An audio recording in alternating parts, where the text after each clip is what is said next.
was real blissful mayhem and totally bizarre, and the sort of situation that I genuinely love finding myself in at work. Hi, Gwendoline. My name is Ron. Hello, it's good to meet you. I have to say, you knew it, we knew it. The goats were one of the biggest what ifs or questions during season 1 and also now in season 2. And then your character was dropped, Lorne, head of goat department, and I would say also guardian of the goats. How was it filming with all these cute goats around?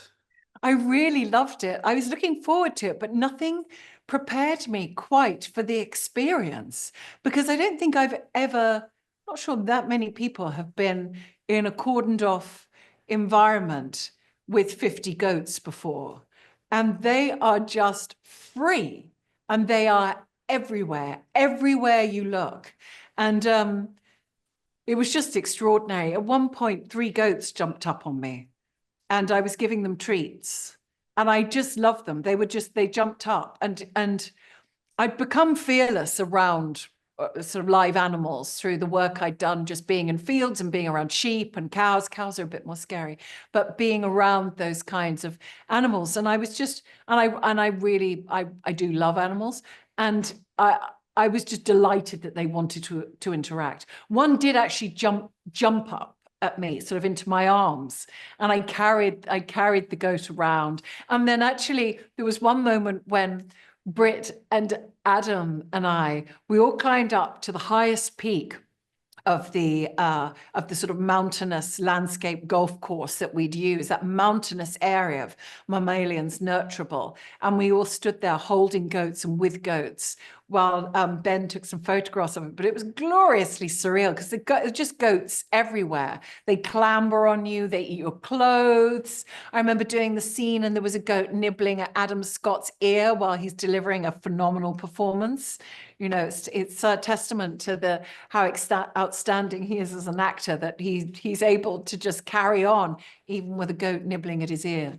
It was real blissful mayhem and totally bizarre, and the sort of situation that I genuinely love finding myself in at work.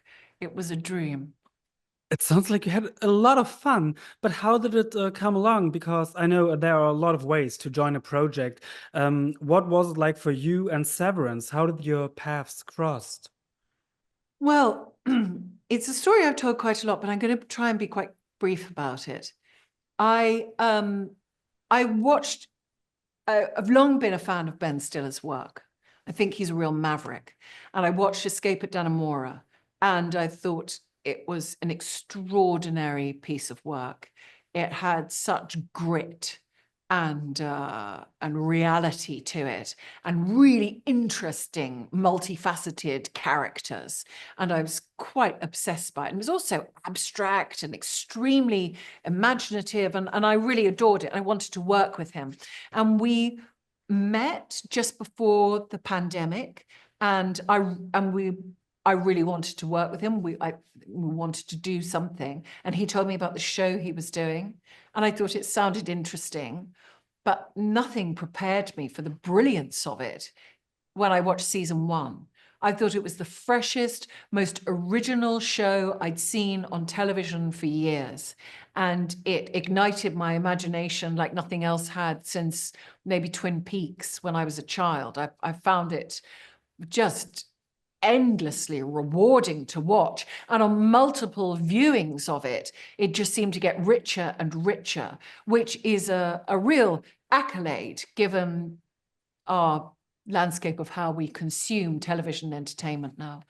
So I thought it was an incredible project that I would never be a part of. And I was sort of angry about that, actually. I was furious. It's exactly what I wanted to do, exactly the kind of work I want to do. And I was having a real dark night of the soul of, I don't know why I'm bothering to be an actor.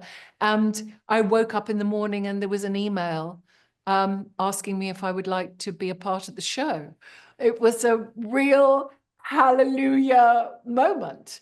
And that's why we carry on being creative, because sometimes the planets align and there is a synergy and an incredible moment from the divine appears. And we started working. Ben told me about the character, started working with the creative team. They wanted it to be collaborative, which was so thrilling. And I felt emboldened after my work on Wednesday, when I brought a lot of myself and my own ideas to the character.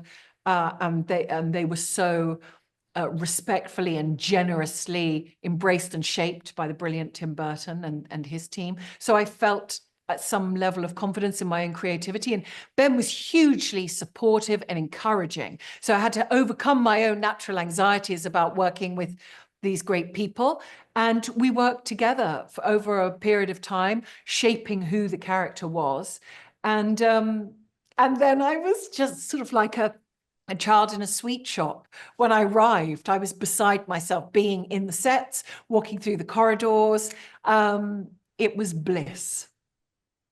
And I have to say thank you for your time, for your role, for the goat power you gave me here too now. And I wish you the best day today and a lot of time with the goats, maybe in the future. Thank you so very much. Thank you. Goat power. Goat power, yes. Thank you.